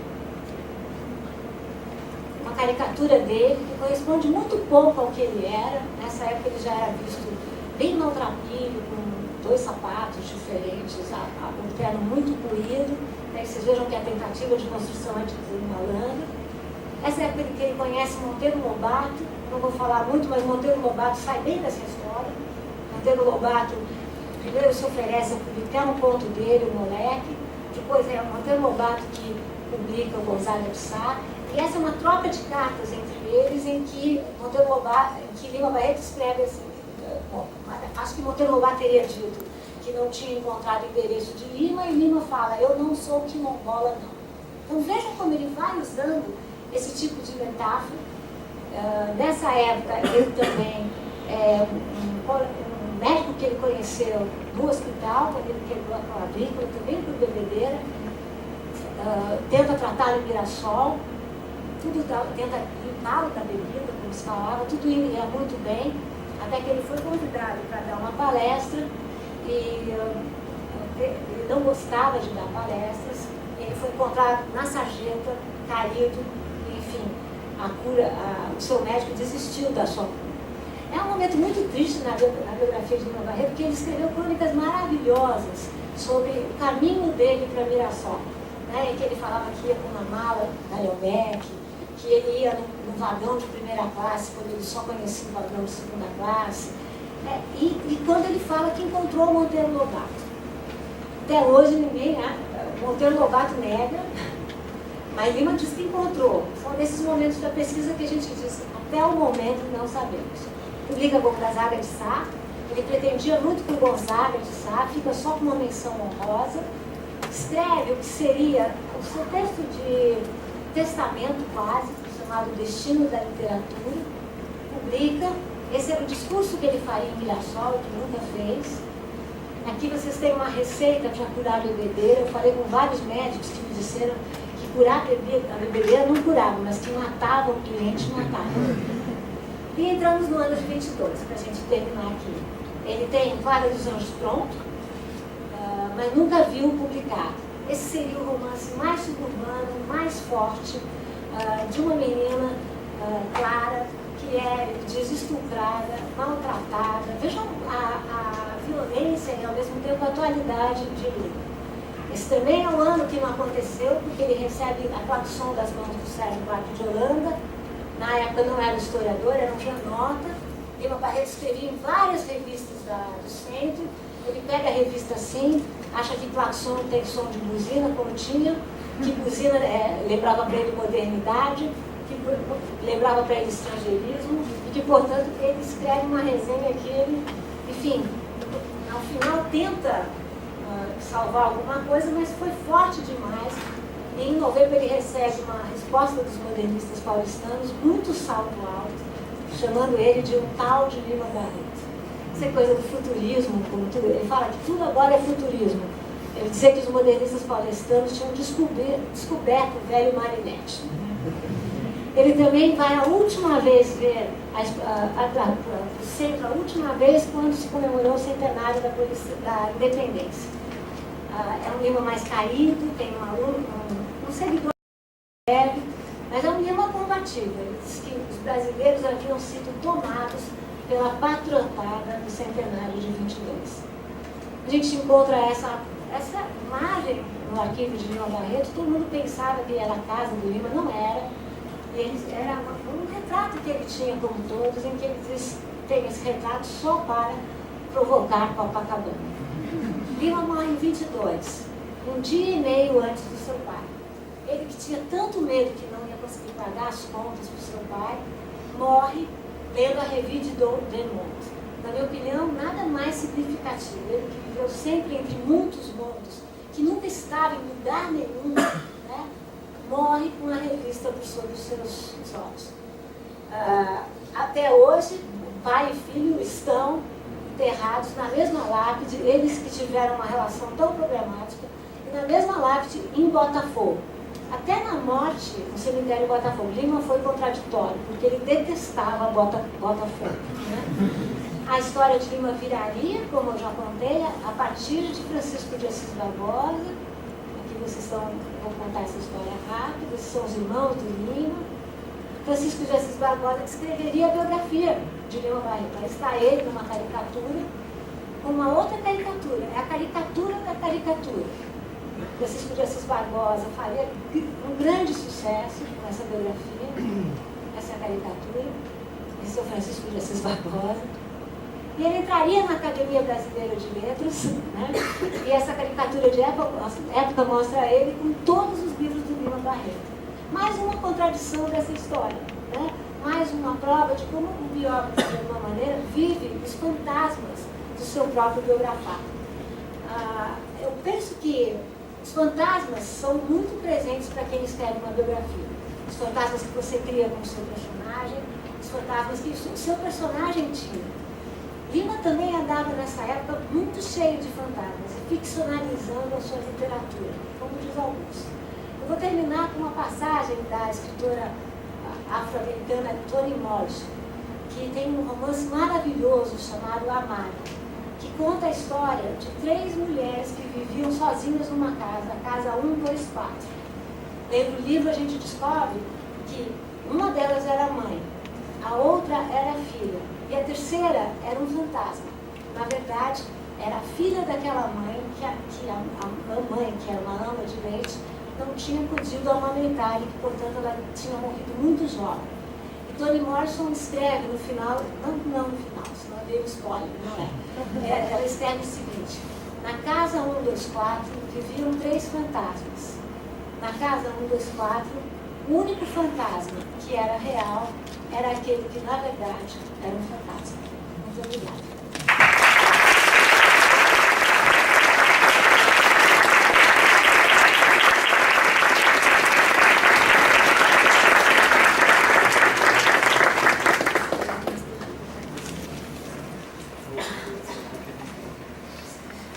A gente tem um tempinho para fazer umas perguntas, você vai me controlando assim. Então, eu não vou fazer pergunta nenhuma para poder deixar que vocês. Eu preparei algumas coisas aqui, mas eu queria primeiro abrir para todo mundo.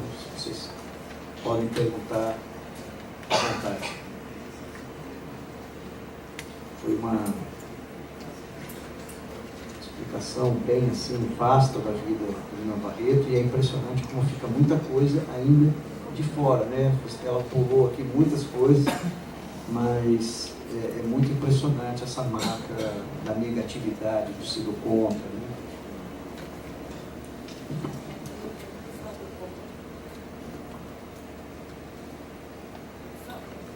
É uma pergunta que serve tanto para a obra do Lima quanto para a sua obra.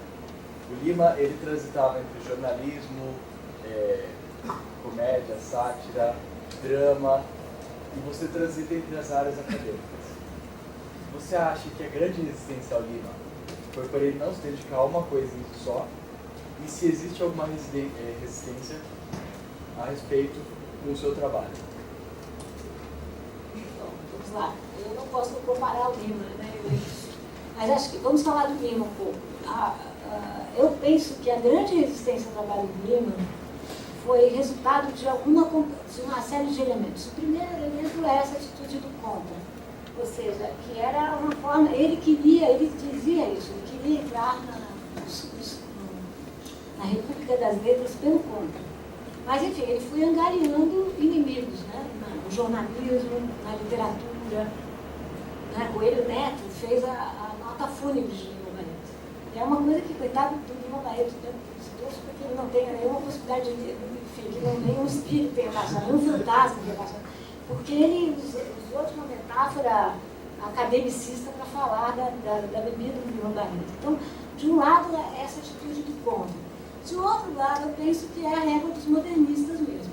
Né? Porque a gente sabe que não exatamente no contexto de 22, que eu corri, mas no contexto dos anos 30, passou uma régua dos modernistas paulistanos, né, que determinou quem era modernista, quem era moderno e quem não era. E, sobretudo, criou uma categoria dos pré-modernistas. Nesse balaio dos pré, cabe qualquer coisa. Inclusive, Lima ficou do lado de quem? Do seu árbitro, do Coelho Neto, né? E outros, né? João do Rio também. Enfim, eu não estou aqui para avaliar cada um, mas estou dizendo, existem autores muito díspares para estar no mesmo balaio. E acho que esse foi um lado que prejudicou a Lima muito, em demasia. Não acho que o fato dele trafegar com tantos gêneros tenha prejudicado. Também o que prejudicou, eu acho, é a sua biografia. É impressionante a gente pensar como ele é um autor, ele é um escritor negro, e como os escritores, como os escritores, muitas vezes, para alguns escritores, o que você faz? Você fala da literatura a partir da biografia. E acho que a gente precisa falar de Lima Barreto com a biografia, mas a partir dos próprios textos de Lima Barreto. Se Se eu tivesse mais tempo, eu leria Lima Barreto para vocês, eu leria como ele entregava os seus textos mais lapidados, entregava os seus textos mais... Como ele ia fazendo Clara dos Anjos, foi um livro de vida toda. Ele começou, datou Clara dos Anjos para o diário lá no comecinho. E deu por terminado, mas não publicou, então a gente não sabe se ele só publicou o primeiro capítulo, um carteiro. Então a gente não sabe se ele tinha dado de fato por terminado em 1922, antes de morrer. No entanto, é sempre a partir da biografia dele que se fala, é sempre a partir dos seus bêbado, boêmio, negro, descuidado, pobre. Então eu resolvi enfrentar justamente esses locais todos para problematizar esses locais e mostrar que sim, o Barreto foi sim uma vítima no seu contexto, porque eu diria que muito da loucura vem da loucura da escravidão, vem da loucura desse Brasil. Ele também foi um autor que teve muito protagonismo. Então ele não merece só a vitimização, né? Ele merece o protagonismo e os projetos que eles tiveram. Né? Eu penso que quem trafega na área de fronteira sempre tem problemas, né? Mas não, acho que isso nunca me impediu. Né? Enfim, a gente... Eu nunca me concentro, não gosto de me concentrar numa área, mas eu, no fundo, me concentrei na questão racial que eu vim desenvolvendo desde o mestrado.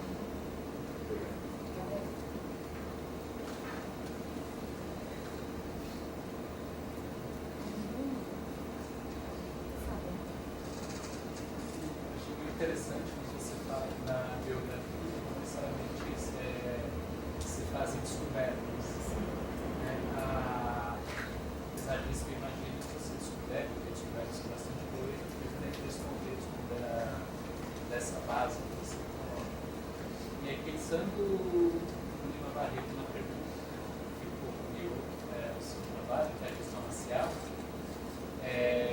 nesse contexto você descobriu alguma coisa diferente da questão racial da época? Ou fez diferente do Barreto? Uma boa questão. Eu sei. Os textos de Lima estavam todos lá. O que eu fiz foi compilar esses textos todos. O que eu descobri, que é uma questão muito discutível, sobretudo aqui na literatura, que eu chamei de uma literatura negra, afro-brasileira, afrodescendente, como quiserem, por alguns motivos. O primeiro motivo, eu acho que é uma descoberta forte. Eu tenho um capítulo que se chama As Cores do Lima, que eu justamente leio o Lima Barreto, não na diacronia, mas na sincronia. E mostro como o Lima Barreto era muito detalhado na descrição das cores dos brasileiros. E é impressionante como ele fala azeitona escura, ele mesmo se define como azeitona escura, meio moreno, quase moreno. Então, me parece que isso não é um detalhe. Né? Eu fico pensando um pouco na lógica estrutural que eu vou banalizar aqui. Né? Se você pensar numa lógica estrutural, né, que trabalha não com as mudanças, mas com as recorrências, é um pouco dizer assim, acontece uma vez, você fala, que coincidência.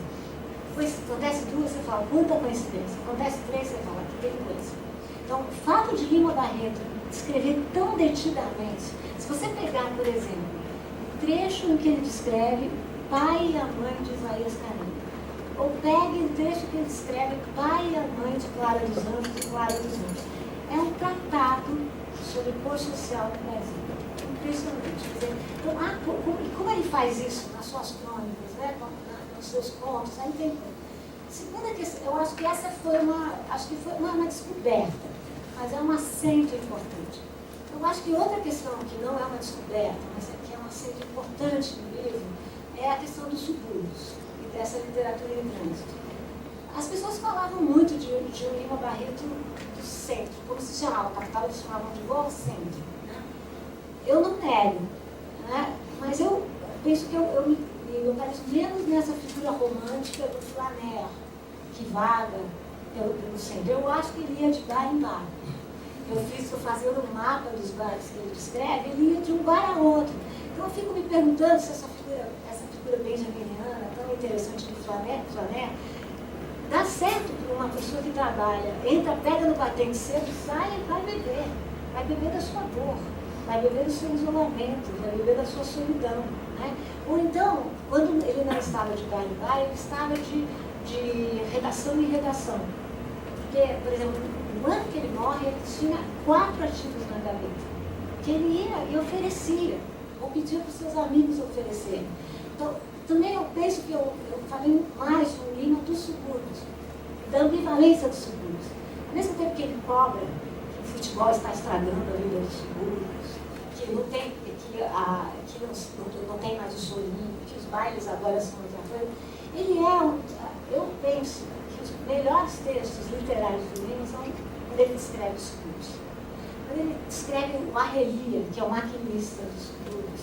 Quando ele descreve os aristocratas dos subúrbios. Quando ele descreve Cassie Jones, que é o vilão, né? Ele não tem quase vilões, né? Ele tem uma literatura assim, de quase vilão, mas o Cassie Jones é o grande vilão mesmo. Ele é cheio de espinhas, né? Tem gabos de rima, tudo que Lima não gostava. Né? E aí ele diz que Cassie Jones é branco na régua dos subúrbios, mas quando ele toma o trem e chega na central, ele é negro como os brasileiros. Então, eu acho que esse trânsito que ele faz, que para mim é uma metáfora grande dessa ambivalência que ele sentia, e dessa urgência que ele sentia, ou seja, quando ele estava no centro, ele admirava os suburbanos, quando ele estava no subúrbio, ele admirava o centro, quando ele estava fora dos jornais, ele queria ser jornalista, quando ele estava nos jornais, ele acabava com os jornalistas. Isso aqui, a metáfora do trânsito, eu peguei a partir do trem, e imaginando, e fazendo muitas vezes o percurso. Então, eu acho que essas são duas questões importantes. Eu acho que a outra questão importante é ter transformado o Francisco de Assis Barbosa num personagem da biografia. Né? Que eu mostro que isso é uma forma de eu desnudar o que é uma biografia. Ao invés de tratar o biógrafo como uma pessoa externa e onisciente, eu me incluo na introdução, né, fazendo essa brincadeira com a ilha do governador, né, então, para tirar a epáfia da ideia do sujeito onisciente, que domina o conhecimento de forma externa, e ao final eu coloco, como homenagem ao Francisco de Assis Barbosa, mas enfim, ele como parte dessa biografia. Não há mais como ler Lima Barreto sem incluir o Francisco de Assis Barbosa. Acho que mais isso. De resto, muitas descobertas de pequenos documentos, por exemplo, o documento da missa, né, o documento da família que agradece, esse tipo de muitas imagens novas. Né? Mas, eu repito, eu acho que faz uma biografia não é tanto a descoberta, não é um ponto bom de biografia, é mais o olho que vê, sabe? O olho que vê que devolve a interpretação. Eu vou... Por favor. Bom, professora, a senhora comentou que sempre tem alguém que levanta a mão e fala, e o Machado, né? É você. Então, o Machado, na juventude, ele destacava o papel civilizador da imprensa, né? E ao longo da vida, ele foi se desencantando com a imprensa até chegar no final da Gazeta de Notícias e jogar pro alto, assim. O Lima, ele faz um ataque feroz à imprensa no Isaías Caminho, né? Mas eu acho que uma pergunta, talvez nos dias de hoje, poderia ser feita no Lima qual seria o papel da imprensa ideal para o Lima Barreto? Bom, são duas perguntas que eu bem entendo, né? Duas difíceis. A primeira que o Machado, eu agradeço. Eu escrevi uns capítulos, esse também talvez seja algum bom, que se chama Lima, da Biblioteca do Lima, em que eu analiso vagarosamente tanto aquela imagem que é dos livros do Lima Barreto, como eu analiso com cuidado a biblioteca. E eu fiquei muito impressionada porque na biblioteca do Lima Barreto ele tem quase todos os livros do Machado de Assis. E aí nesse capítulo que se chama Lima, da Biblioteca do Lima, tem um subitem que se chama Lima Barreto Leitor de Machado. E eu estou convencida que, diferente do que a recepção fez, isso também marcou a recepção, essa coisa da recepção dizer que ele é um anti-Machado, né? Então, tem a ver com a sua pergunta, esqueci de comentar. A grande crítica de Lima Barreto é ao aburguesamento, o que ele chama de aburguesamento da Academia Brasileira de Letras. O que não o impediu de tentar entrar. Então, a grande crítica que ele faz, que ele é muito... Lima Barreto é muito sarcástico, né? Ele é engraçado, ele brinca com tudo. Então, o Machado que ele vai, de alguma forma, criticar é o Machado institucional. O Machado que fez uma opção institucional, que fez uma opção na sua confeitaria, que é nas coisas que ele fala, no que ele lê. E eu não vou negar que o Machado era um autor incontornável. Então, qual era a maneira que Lima Barreto tinha para se construir? Como autor do conto. Eu penso que ele teve uma decepção fundamental quando ele percebeu que ele não entraria na vaga do Emílio de Menezes. Não sei se vocês conhecem, mas o Emílio de Menezes ficou muito pouco tempo na academia, não achava que foi contra, e ele tinha uma postura, vivia também, era um moreno. A academia, nesse momento, tinha um certo tipo de conduta moral e social, é inegável. E é essa conduta que ele se opunha fortemente. A questão do jornalismo. Ele chamava, enfim, usando o Flaubert, ele chamava a imprensa do quarto poder, né? Ele dizia que a imprensa era uma imprensa artificial, era uma imprensa de textos cada vez mais curtos, de textos cada vez mais pouco importantes, de textos que não discutiam o cenário nacional. Então eu imagino que, eu acho que historiador é muito ruim na história do ser, né? Se fosse assim, se ele vivesse. Mas então eu vou falar do livro no momento dele. A literatura e o jornalismo que ele queria, que ele desejava, ele diz o que é. Acho que você deve ler aquele texto que eu disse que foi o Testamento de Lima Barreto. Que ele diz, eu quero uma literatura e um jornalismo mais preocupado com os problemas do meu país.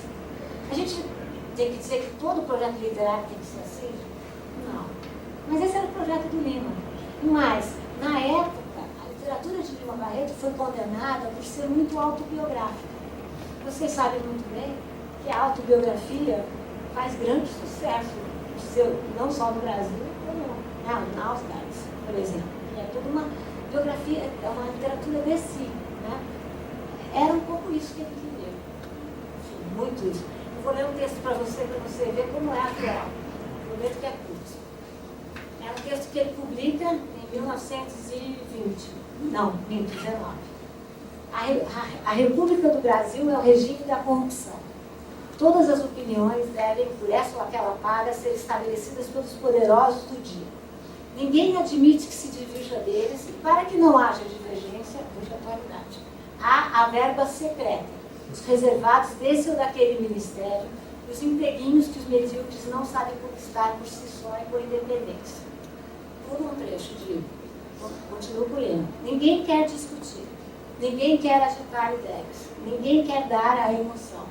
Todos querem comer.